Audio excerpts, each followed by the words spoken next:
But what you can take away is that we've come for a fact-finding, on a fact-finding mission, and we've been able to gather information. We are now better informed about what is going on in Kogi State House of Assembly.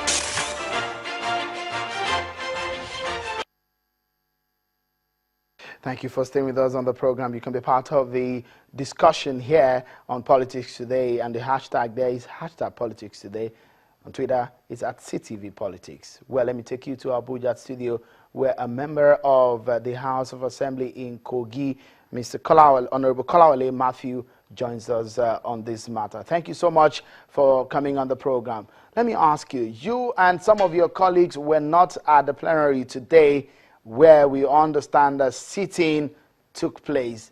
What happened? Why were you not there?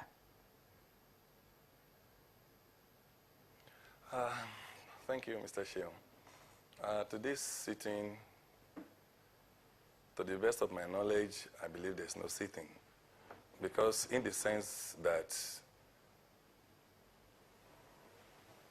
the National Assembly came into the matter based on our reports to them, and there was no sitting whatsoever. There was no proclamation from the Speaker of Kogi State of Assembly, which is Right Honorable Mohammed Jimalawa. So to me, I don't see the sitting today as being a sitting in any way. So whatever they've done today is in nullity. Whatever they do today, it is illegality. If you say it's illegality, if you look at the Constitution, Section 96 of the Nigerian Constitution is clear that to sit, you need a quorum to sit, and the Section 96, subsection 1, clearly states that the quorum of the House of Assembly shall be 1/3 of all the members of the House. I understand that you are 25. A quorum, if my mathematics does not elude me right now, should be about 9 members of the House. There are 10 of them there. Do you still think it's illegal for them to sit? Yes, like I said, it's extremely illegality because the quorum of the House, like you said, is 9, basically 9. But as at this morning, we have 7 elected members, and they are not up to 9. And 7 elected members cannot sit to inaugurate the 3 new members. So as far as we are concerned, 7 members were the authentic elected member as at this morning. So the remaining 3 people they sworn in, they were illegally sworn in by the Constitution of the House. Like you said, yes, the Constitution of the House says 1/3 will sit. The 1/3 is not based on 20 members. The 1/3 is based on the 25 members. And as at today, this morning, we are 20 elected members because the crisis on ground begins, is with 20 members. The 7 members that sat down, they were elected members. The 3 new members that came in, they were not yet sworn in. So, and to swear them in, we need 2/3 of the 25 members, which means the 9 elected members must be present at today's sitting before you can say we form a quorum. So they did not form a quorum to sit at all. And the swearing in they do today is extremely illegal. Why is the swearing in illegal? They were duly elected, and they? Yes, they were duly elected, but by the Constitution of the House and the Constitution of the Federal Republic of Nigeria, and even by the rule of the House. The rule of the House does not say when you want to sit, it's going to be based on the current member of the House of Assembly. Is based on the entire member, which is the number, which is 25 members. And now that 20 of us are duly elected, they must be, to sit to form a quorum, there must be 9 people there. So for 7 people to sit, to say they want to inaugurate 3 newly elected members, my brother, it is unacceptable in the law. All right, there seems to be a lot of confusion. Let me quickly bring in another colleague of yours. You are the majority leader in the House, isn't it? Yes. Oh, but I understand that there is another majority leader in the person of Honorable Friday Sani. He joins us on telephone from Lokoja now. Thank you so much, Honorable Sani, for coming, for joining us on the program. But let me quickly ask you, you also, from what I understand, you are a majority leader. You are part of the sitting of the House. There seems to be a lot of confusion here.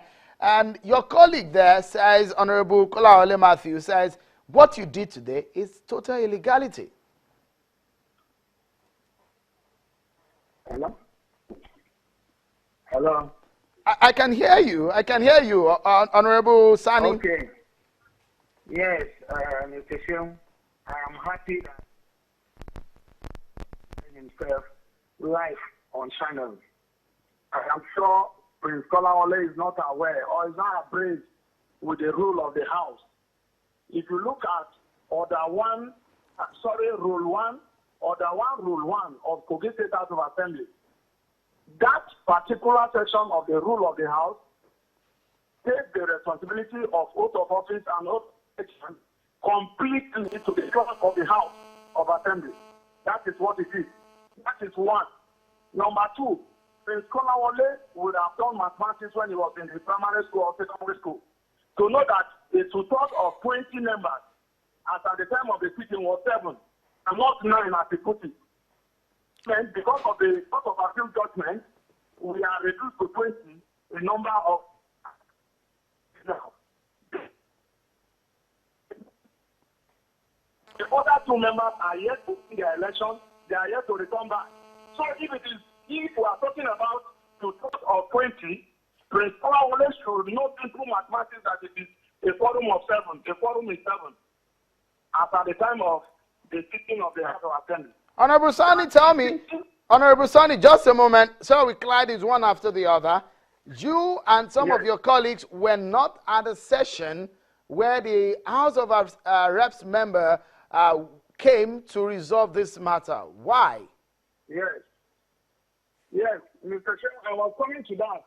There is no binding force that the National Assembly enjoys to order the House of Assembly in the state not to sit or to compulsorily compel them to attend the sitting of the committee set up by the National Assembly. As a matter of fact, because of Paleke's interest in the affair of the state at the moment, and he was a member of the House that set up that committee, we, the leadership of the House, the current House of Assembly in Kogi State, felt cheated that we cannot have justice. As a result, we took our matter to the Federal High Court. The matter that was before the Federal High Court, that the National Assembly was duly served with the process of court. There is no way the National Assembly would have continued with the exercise if not for the special interest that the National Assembly is displaying in the interest of Paleke. And that was why we opted out not to go to attend to a matter that is before the lawful court. All right. That seems to be a very big allegation. That is a sacred institution of the nation. But let me quickly go to Honorable Kolawole Matthew. With what he has made an allegation that there are some politicians behind all of these matter. And one will be wondering why some of you are not in Lokoja, where you should be sitting at the complex, and why the reasons why you are in Abuja at the moment. Well, thank you. Mr. Shem, before I answer your question, I just want to quickly react to what Honorable Friday said. Honorable Friday, I'm so sorry to use this language. That it's unfortunate that most people you think should know the law, who are supposed to make law, does not simply know what the law is all saying, or is all about is saying. See, the law and the rule of the House is quiet, is so explicit that we cannot use our own house rule to override the Constitution of Federal Republic of Nigeria. It is not possible. So the Constitution of Nigeria, it does not stipulate that when some members are asked to go for rerun of an election because of appeal court judgment, that has reduced the number of the House to a certain number. And so the quorum must be based on the current number. Even if we are 10, and the House, the Constitution is saying, by the Constitution, if the appeal court says go for a non-election, the 10 of us to form a quorum on that floor of the House, we must be 9. So anything you are doing that is short of that, sorry, it is not available, it's not avoidable, it is not acceptable to law. So to me, as far as I'm concerned, the sitting today, it is not, it's extremely illegal. You are it's now, not, there's a lot of confusion yes, going sir, on. on your... Okay, go ahead. Yeah, on your question. Sorry, your question again is, sorry, come again. Why you're not in Lokoja? Sorry. Why you're not in Lokoja? And why you are in Abuja? You're supposed to be sitting in... Why we're not in Lokoja today is that when we don't have legislative, when we do have legislative business, everybody has the right to go to wherever they want to go to. And for the fact that the National Assembly came to Lokoja to investigate this matter, we, on the side of the Momo Jimo Lawal, today, what we were waiting for is the outcome of the report of National Assembly. All right. So we are not bound to be in Lokoja. We're only bound to be in Lokoja when we are expected to sit or when we have oversight function. We are supposed to be somewhere to do one or two things. All right. But as very today, well. we are still waiting for the report of the National Assembly. We've heard from the two camps. Now let's get some legal perspective into this matter. It looks so much very legal. Let me bring you a senior advocate of Nigeria, Mr. Dafe Akpade. You must be listening to all of this that is playing out in the House of Assembly in Kogi State. It's like a rendezvous of some sort because we've seen this happen sometimes. Okay, what do you make of it legally? What does the law say? Sean, a very interesting scenario playing itself again out in Kogi. Kogi seems to be now in the thick of the storms in Nigerian politics. I think your starting point, Sean, is to determine what makes the membership of the House. Is it membership as truncated by court orders or membership of what it ought to be in a full complement of the House? I think that's the starting point. Will it be 20 or will it be 25? It will appear to me that the membership of that House is made up of 25 members. If that is so, what will be a quorum to form in dealing with legislative business? Again, to cross that threshold, a third, which the Constitution says, and indeed the House rule says, a third of that will be 8 plus. And since you must go to the nearest figure, it will appear to be 9.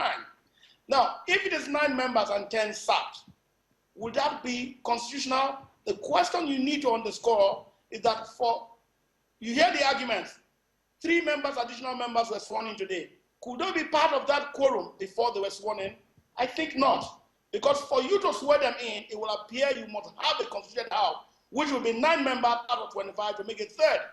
And so, simply thinking, and this is a no-brainer, if you had not been sworn in, you can't truly be a member of that process to partake in the process. All right. I think it's more of a flop there. All right, just quickly, we need to be careful. what is the solution? What would be a solution you are profiling, Mr. Akpede, on this matter now?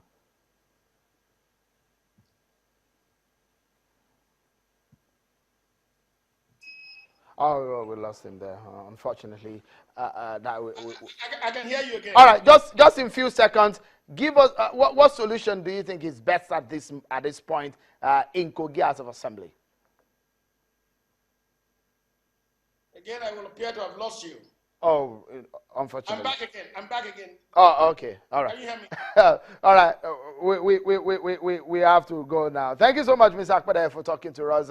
Honorable Lale Matthew and Honorable Friday Sani. All of you, many thanks. We'll have to leave it at that and continue some other time. Very interesting conversation here, but we have to go. My name is Sean Akimbale on behalf of the team. Till next time. Bye for now.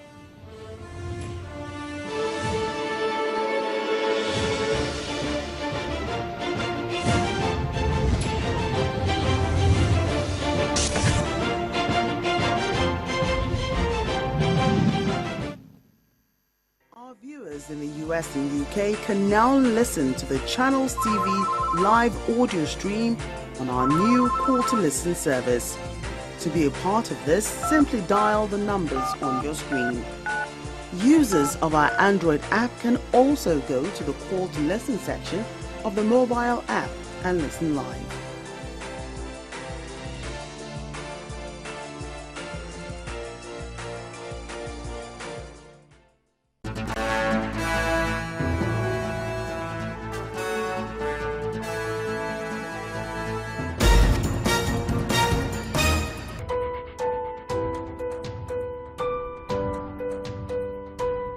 The race to the People's Democratic Party chairmanship begins with the screening of the nominated candidates.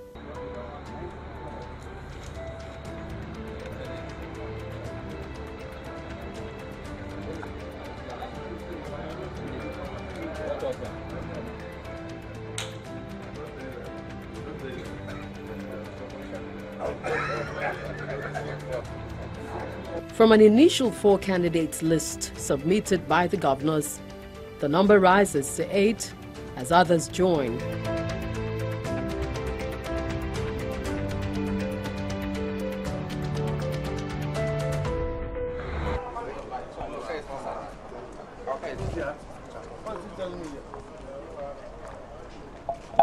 We have been briefed by the Northeast Caucus, specifically the 2 governors from the Northeast and other leaders, of what they have done.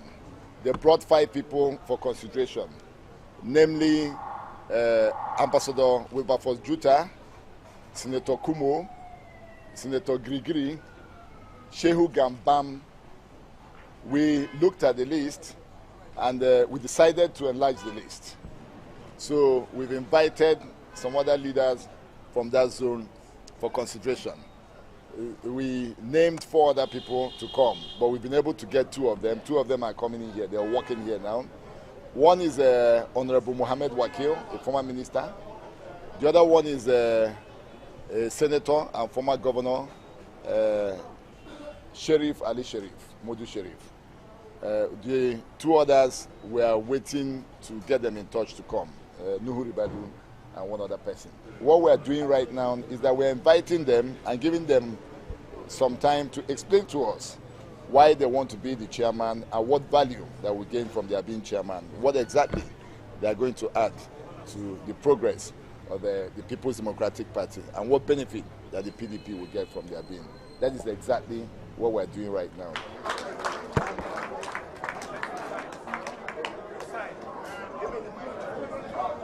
With strong support from the National Caucus of the PDP, comprising the governors, members of the National Working Committee, and the leadership of the National Assembly, Senator Ali Modu Sharif emerges the chairman.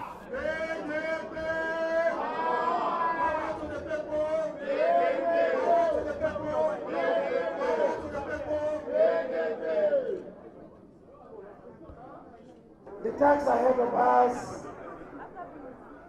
is very challenging one.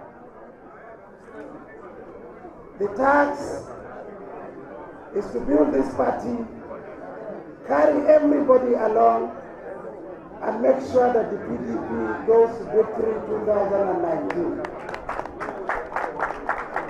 I know